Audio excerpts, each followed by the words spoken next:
a world that claims to be growing more and more concerned about environmental issues, resource supplies, man-made atmospheric changes and pollution, I find it fascinating that no one is talking about the most consistent destroyer of ecology and the most continuous waster of natural resources there is, the pursuit of profit.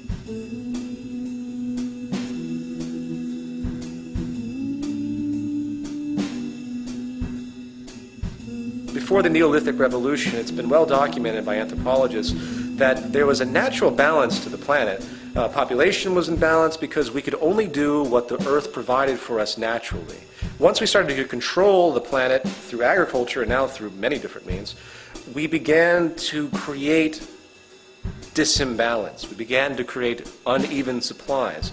We began to generate scarcity deliberately for the sake of self-preservation and profit.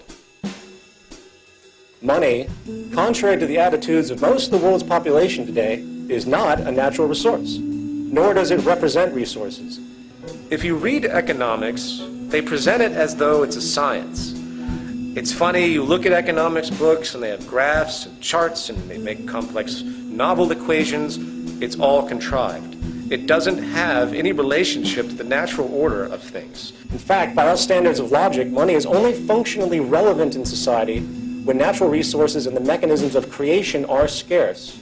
And thus, a system has emerged where people are given value for their skills in exchange for their servitude, which can thus be used as a medium of exchange for those supposed scarce resources.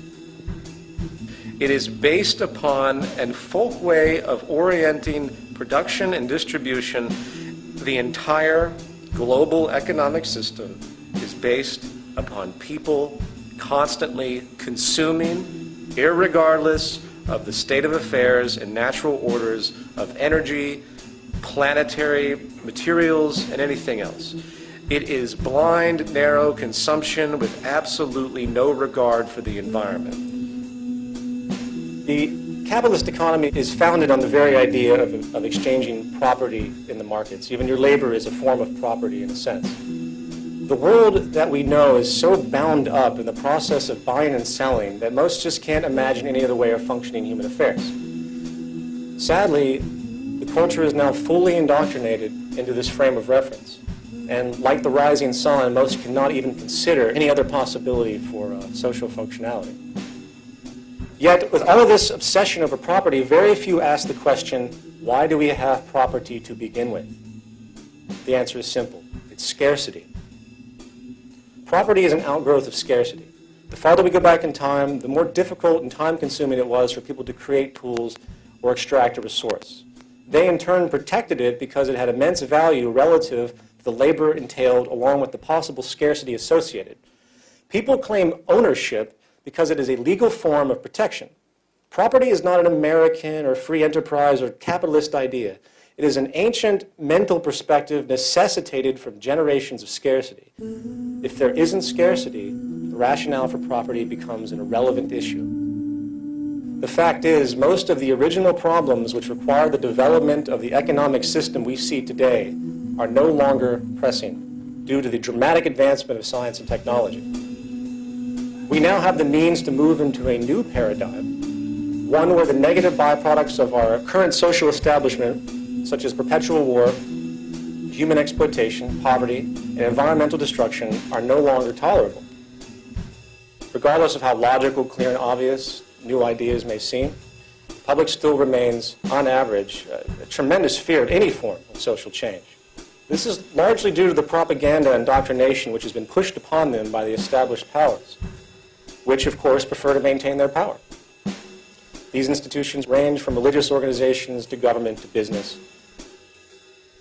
There are a great number of people out there that know that something is wrong, but they do not understand the source of that wrongness because they are in the box of indoctrination. People are locked into a box. They see the box around them. They see the leaks and the holes and the cracks, and they go up to the cracks and they try to fix them. They try to patch the holes.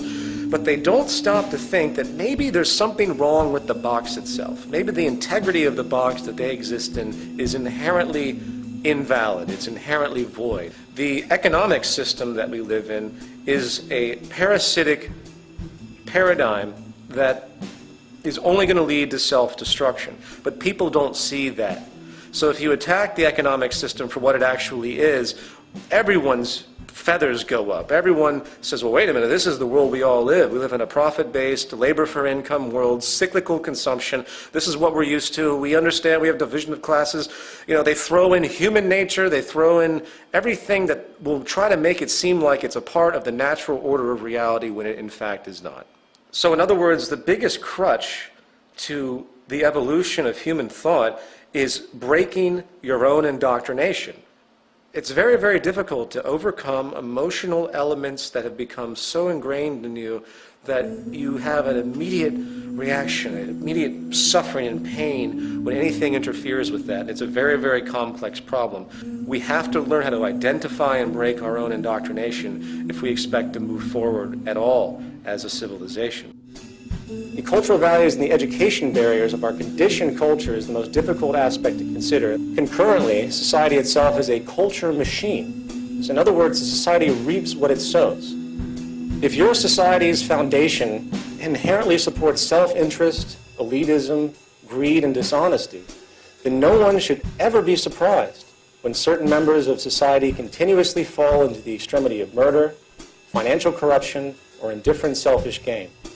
In other words, society is not only a product of the sum of its members' values, paradoxically, it's also a generator of them for each new generation.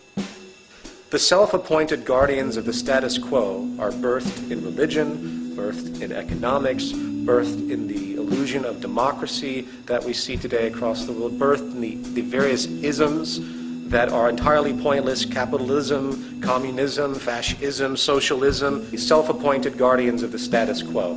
People that are suffering in the system just like anyone else, but their social identification is so powerful, they are so locked into the box, that they find it infuriating to think that what they're living is actually wrong, paradoxically. And as far as the infamous they, it is simply another social distortion, culminated and reinforced by our environment. There is no singular they. There's a massive superstitious basis out there. It's us against them that is extremely poisonous to the development, because people are constantly looking for someone else to blame when it's really themselves, because they continue to perpetuate the system that creates these things.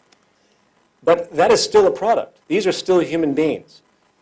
We're dealing with negative tendencies. The real issue is human behavior.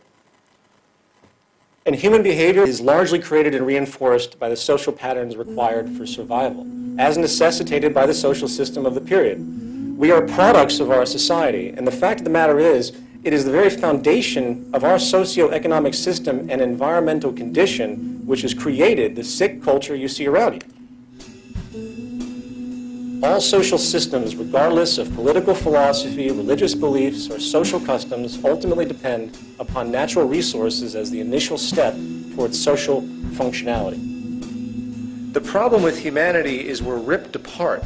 There are far too many ideologies out there that have no basis on anything tangible. All orthodox religions, at least Western religions, there might be a few elements of Hinduism and Buddhism that are an exception, to me is no different than the isms of state associations that we see in our political sphere, meaning communism, socialism, fascism, capitalism. These are ideas that have been created that have no relevance to nature whatsoever. In other words, they have absolutely no relevance to the carrying capacity of the earth, to our ability to support ourselves, to our ability to produce, to the methods of production, to the methods of distribution, to the way we orient society and keep ourselves alive and keep ourselves healthy and prosper, and for the betterment of what I consider to be the organism of the human species as a single organism. None of those beliefs have anything to do with any of that. And that's a problem. We have created an economic structure, a religious, philosophical structure that is absolutely decoupled from anything tangible and real, and these ideologies are what will destroy the human species and destroy the planet. Humanity has to start thinking about its relationship to the earth. Until it does so, we're fucking doomed.